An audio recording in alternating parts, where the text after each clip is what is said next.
Hello, my name is Dan Oak, and I'm a student at Athabasca University, currently taking the course Comp 444, Embedded/Robotic Programming. And if you've been following any of the videos I've been posting on the course forum so far, you'll know that I'm going through the SparkFun Inventors Kit Guide, showing you how I've completed some of the projects, as well as the associated coding challenges with those projects. And in today's video, I'm just going to show you the progress that I'm making on the last circuit of the last project in the guide.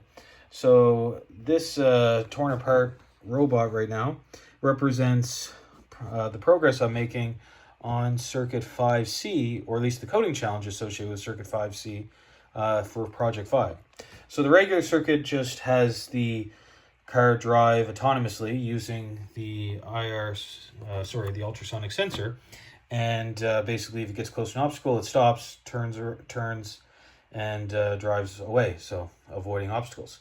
So the regular circuit just has it as an obstacle avoidance circuit, robot rather, using the ultrasonic sensor. And I've already done that in a previous video, but then I was trying to do a coding challenge and add something else to it, where I could take it out of autonomous driving mode and have it be controlled via an IR remote control.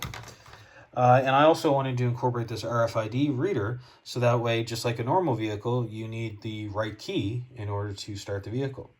But I was running into some issues. Basically, when I put all the code together, if it just wasn't working at all. Whereas if I commented out the code for the IR module, the IR reader, then the RFID tag worked fine. And if I commented out the code for the RFID tag, the IR module worked fine. So we read the commands from a remote control. But whenever they were both active in the code at the same time, so nothing was commented out, they just didn't seem to work. So I've done a lot of looking online and in the forums, Stack Overflow, and it seems other people have had this issue, but I didn't really find an answer.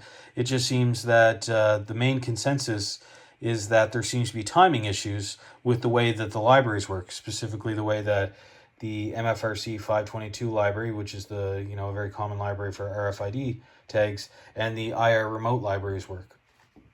Seems to be causing an issue. So anyway, I took the problem outside of the vehicle here, because obviously, there's a jumble of wires and lots of other stuff going on, what with a motor driver and the ultrasonic sensor and all that stuff. So I tried to isolate the problem and just created a new circuit that just contains the RFID reader, along with the IR receiver and a couple LEDs just for visual indication.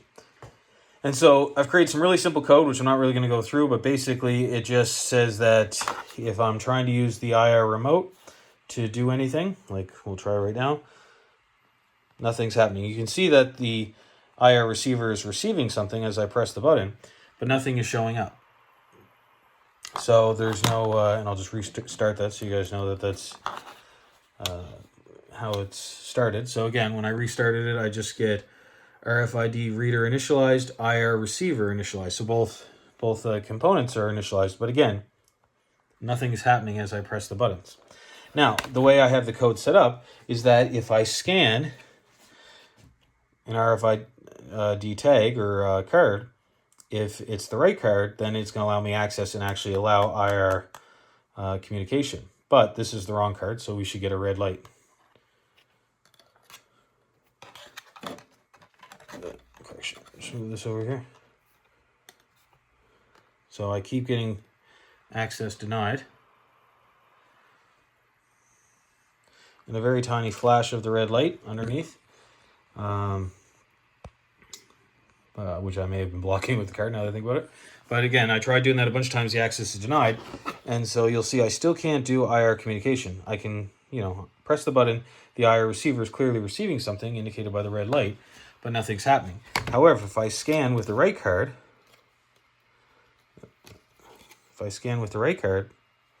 the light should turn green and we should have granted access. So again, now we have access granted, and it's actually showing the command for the IR receiver. So again, if I do another command, and the blue LED should light up as well for a second. So again, 44 is the middle, 44 again is the middle, up has a command of 40, down is a command of 41, and you can see I can just keep pressing different buttons to get different commands.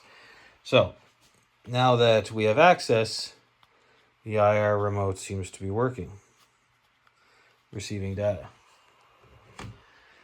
So that's basically what I want to show you so far, the progress. Now I'm going to try to take this functionality that seems to be working now and put it back in the vehicle. So put it under the hood. Couple issues that may be different. The only thing that I kind of changed as far as wiring is that the IR receiver is fairly simple. It's just got a power, a ground, which go to your 5 volts and ground respectively, and then there's a signal wire. I'm just using an IR module. The signal wire goes to, in this case, pin 2. That's what I have it set up on. So there shouldn't be too many issues, but it doesn't seem to be working. And then the other thing is I've got these wires in a little bit different orientation in this configuration than I do here, simply for the fact that I've got a lot more going on here. I have 6 wires coming from the L298N motor driver, and I've got the ultrasonic distance sensor, which has in addition to its power and ground, it has a trigger and echo pin. I've got an LED in here, so I've got a few more things going on in here. So I'm wondering if that may be a difference. So for example, just to show you guys this, the pins here from left to right, I don't know if you can see there, but the blue pin on the far left is my SDA pin, which is that's in I2C, but if you're using SPI or whatever, this is considered like your slave select pin or your chip select to be more modern. The green pin moving towards the right is your serial clock pin, and then you have your master out, slave in pin, the MOSI, which is also just known as your controller out, peripheral in. And then you have next to that your master in, slave out, or your controller in, peripheral out. And then we're not using the interrupt pin. And then we have our ground pin, our reset pin, and our 3.3 volt pin, who's the last pin on the right. Again, it's important to note that this RFID reader uses 3.3 volt logic, not 5 volts, so make sure. If you've been following any of the videos like I've posted, you'll know 3.3 volt logic is used sometimes by some of the modules. For example, the NRF 24L01 Plus module, the RF transceiver that allows for wireless communication between 2 microcontrollers, i.e. the thing that is right there with this antenna, also uses 3.3 volts power. So just keep that in mind. But yeah, I'm just trying to think, which I had on hooked when I was doing this, so that wasn't the issue. But everything else is hooked up kind of the same. So the ground, starting from the left, the ground, the orange is hooked to ground. The green cable is your serial clock. That's got to be pin 13. Your master in, slave out, or your controller in, peripheral out, is pin 12. Your master in, your master out, slave in, is pin 11. And so those pins 11, 12, 13, are the same in both configurations. They're same under the hood as they are here, and those have to be. They don't technically have to be, but for all intents and purposes, you would always want to use the dedicated SPI pins when using SPI protocol, which is a serial peripheral interface protocol. It's the communication protocol that this is using, that we're using anyway. It does have other options. It can use I2C and different things, but you always want to use those pins 11, 12, 13 for sure, and I'm doing that in both cases. The difference is I'm using pins 9 and 10 for my reset and SDA, or slave select pin respectively. So that is pin 10 here, the slave select pin, the blue one. Whereas over here I was using different pins. Now you should be allowed to do that, even though by default it is pin 10 as the slave select in the library and stuff.